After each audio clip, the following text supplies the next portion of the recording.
Hai guys, kondisi market turun parah sangat dalam sekali ke bawah dan ini disebabkan oleh Binance yang tidak jadi untuk membantu FTX. Apa alasannya? Kita akan lihat dan bagaimana technical analysis ini dan perbandingannya dengan tahun 2018 kita akan lihat juga. Nama saya Kelby dan saya menyajikan informasi seputar fundamental, technical, dan on-chain analysis. Tonton video ini sampai akhir agar informasi lengkap dan bermanfaat.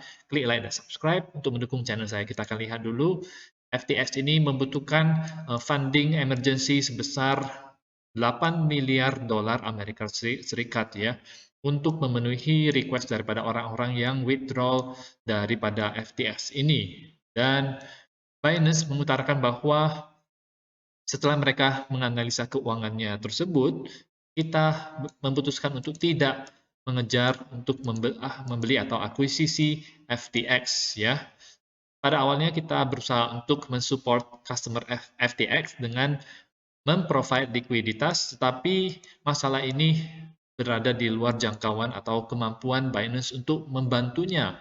Ya, setiap kali ada pemain besar di industri yang jatuh, maka konsumen retail itu yang akan terkena imbasnya.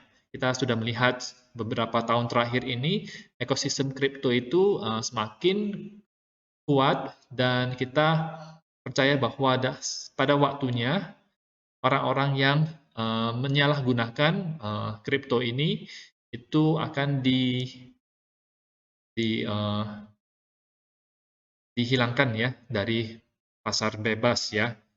Dengan pasar bebas, jadi pasar bebas ini karena yang terjadi sekarang itu adalah pasar bebas, orang-orang bebas menjual membeli, orang-orang yang menyalahgunakan ini yang terlalu bersifat serakah, maka mereka akan dikeluarkan dari situ. Jadi itu yang merupakan pendapat dari Binance ya. Binance tidak bisa membantu FTX. Binance yang terbesar berarti FTX ini diambang kebangkrutan.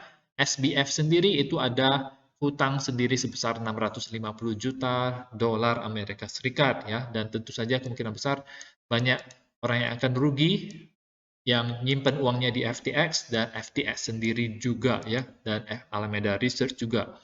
Jadi ini adalah kondisinya. Ini menyebabkan harga Bitcoin itu turun ke bawah, itu sampai ke harga 15.733 tadi pagi jam 7 jam 3 subuh tadi.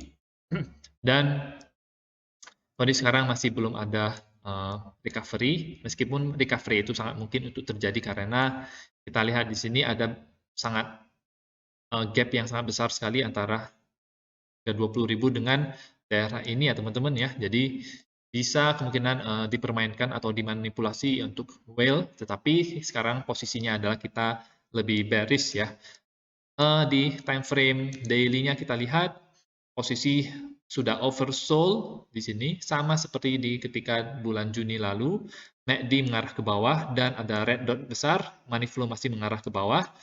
Daily masih bearish untuk 4 jam bagaimana? 4 jam ini belum ada bearish divergence ya. Kemungkinan harus tunggu turun lagi sekali lagi baru ada bearish divergence dan posisinya MACD masih mengarah ke bawah. Meskipun di market cipher ada green dot, jadi mungkin bisa ada naik sedikit dari sini. Beberapa koin juga mengalami kenaikan setelah dia sempat bottom di daerah-daerah ini. Ethereum itu sekitar 1.100-an, cukup kalau bisa dibilang cukup kuat karena Bitcoin ini berada di bawah, membuat yang namanya lower low, tetapi Ethereum belum berada di bawah 1.000. Jadi itu adalah hal yang agak kuat ya untuk Ethereum ya, tetapi kita tidak menutup kemungkinan untuk terjadi lower low untuk Ethereum. Nah, kondisi weekly-nya sekarang itu adalah sangat jelek sekali, candle tebal ke bawah dan ada potensi di mana ini bisa menjadi bottom-nya di 14.081 ya. Dia sudah menembus kalau tidak salah tuh 100 weekly moving average yang menopang harga ketika terjadi corona dam di sini dan juga di sini dia sudah tembus dan next adalah puncak di tahun 2019 di 14.000, kemungkinan bisa ke situ tetapi mungkin perlahan-lahan dalam beberapa minggu ke depan tidak langsung ya. Oke.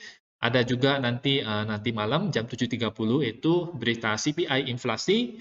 Apakah kalau misalnya membaik, mungkin market bisa recover sedikit. Kalau misalnya malah bertambah inflasinya, itu yang bikin market tambah jelek ya. Oke. Situasi sekarang itu mirip seperti di akhir 2018.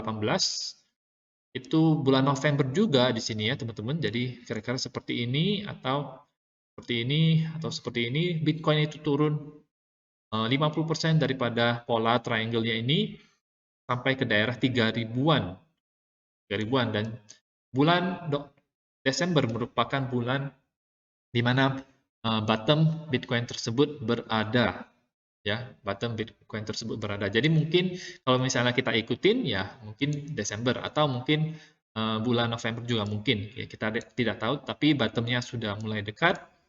Kalau misalnya potensi ke bawah, kalau kita apakah bisa ke 13.000, 12.000, dia harus melewati 14.000 dulu. Ini menurut saya banyak buying pressure-nya di daerah sini. Jadi lihat dulu reaksinya di sana.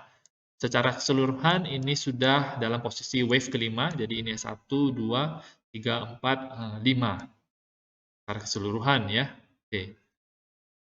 Jadi kalau untuk DXY bagaimana? DXY sebenarnya mulai bullish ya, mulai bullish. Akan ada ini namanya bullish divergence di berbagai indikator. Jadi kemungkinan bisa naik ke atas kalau dari sini. Kecuali berita CPI itu bagus, berarti indeks mata uang dolar pun bisa turun.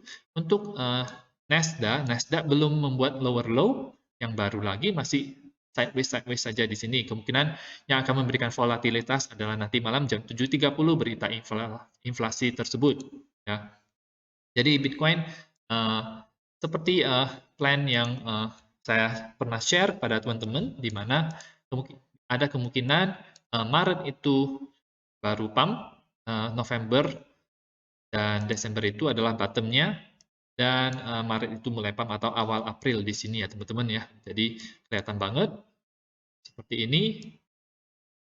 Semoga saja The Fed melakukan pivot, kemungkinan besar mereka akan melakukan pivot di bulan Maret, dan mungkin di situ kripto, Bitcoin, saham juga bisa naik ya. Nah, itu saja untuk informasi pada hari ini. Semoga informasi yang bermanfaat. Teman-teman bisa dukung channel saya dengan mengklik like dan subscribe, dan nantikan video saya selanjutnya.